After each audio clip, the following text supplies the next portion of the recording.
এক অলৌকিক ঘটনা পৰিয়ালবৰ্গই জানিব দিয়া মতে নিজে নিজে জুই জ্বলি উঠে আৰু বিভিন্ন খা সামগ্ৰী চাউল ইত্যাদি বিভিন্ন ধৰণৰ সামগ্ৰী জ্বলি তাৰখাৰুৱা পৰিলক্ষিত হৈছে আৰু দেখুৱাইছোঁ এইখন আজি যোৱা 1 তাৰিখে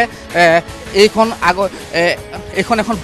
গৃহ আছিলে ঘৰ আছিলে খৰি ঘৰ আছিলে এতিয়া বৰ্তমান এয়া প্ৰথমে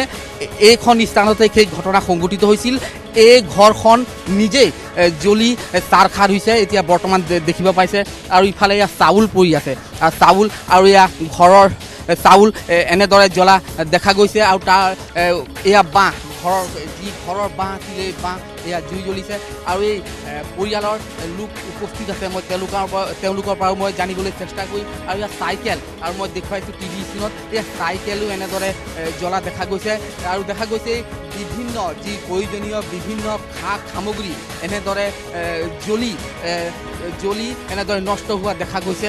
জুনৰ 1 তাৰিখৰ পৰা আমাৰ ঘৰত মানে এনেকুৱা এটা পৰিৱেশ হৈছে আমি নিজে ক'ব নোৱাৰোঁ কাৰণ আজি বিজ্ঞানৰ যুগ আমি প্ৰথমতে ভাবিছিলোঁ যেতিয়া আমাৰ পাছফালৰ ঘৰটো জ্বলিছিলে তেতিয়া আমি জানিছিলোঁ যে কোনোবা মানুহে আহি জ্বলাই দিলেহি তাৰপাছতে সেই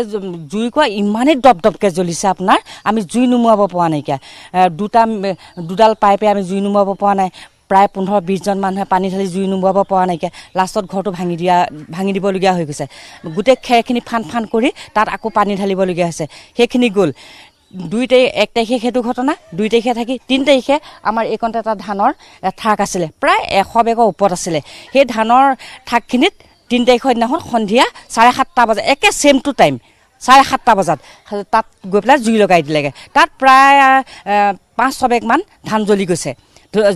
সেইটো হোৱাৰ পিছত 4 তাৰিখৰ দিনাখন 8টা বজাত ৰাতি 8টা বজাত খোৱা ৰুমৰ বিচনাখন জ্বলাই দিছে তাৰপৰা সেইটো গ'ল 5 তাৰিখৰ দিনাখন 3:30 মানত আবেলি 3:30 মানত মোৰ চাউল আছিলে ধান আছিলে মাটিমাহ আছিলে সৰিয়হ আছিলে তাত আপোনাৰ জুই লাগি গ'ল অট'মেটিক জুই লাগি গৈছে আপোনাৰ চকুৰ সন্মুখতে জ্বলি উঠিছিল সন্মুখতে জ্বলি গৈছে অট'মেটিক জ্বলি গৈছে মানে তেতিয়া আমি জানিছোঁ যে এইটো মানুহে কোৱা নাই এইটো হয়তো কিবা এটা বেলেগ বস্তু হ'ব লাগিব যে এক আতংক এই পৰিয়ালৰ ওপৰত এক আতংকময় এক পৰিৱেশ বিৰাজ কৰা দেখা গৈছে আৰু এনেদৰে সকলো স্থানীয় ৰাইজ বা স্থানীয় প্ৰশাসন আহি উপস্থিত হৈছে যদিও এই ঘটনাৰ কোনো সুংসূত্ৰ এতিয়ালৈকে গম পাবলৈ সক্ষম হোৱা নাই কি হৈছিলে কওকচোন আপুনি এই ঘৰৰ হয় ঘৰৰ সৰু বোৱাৰী কি দেখিছিলে কি হৈছিলে মানে ঘৰত আমাৰ হঠাতে জুই লাগিছে আমি জুইকুৰা জ্বলাৰ পিছতহে দেখা পাওঁ আৰু এইটো যে উপচক্ৰ পৰিছে এইটো তেওঁলোক কি বিচাৰ কৰে তেওঁলোকেহে জানিব দেৱতাৰ বান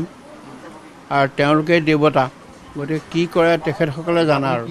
আচলতে বৰ্তমান এই পৰিয়ালবৰ্গই আতংকিত হৈ পৰিছে এনেদৰে অলৌকিক যি ঘটনা হৈছে যি সমস্যাৰ সন্মুখীন হৈছে এনেদৰে আতংকিত হৈ পৰিছে এয়া পৰিয়াল আৰু ইতিমধ্যে স্থানীয় প্ৰশাসনে হওক বা ৰাইজে হওক যি ঘটনা হৈছে তাৰ সুংসূত্ৰ এতিয়ালৈকে জানিব পৰা নাই।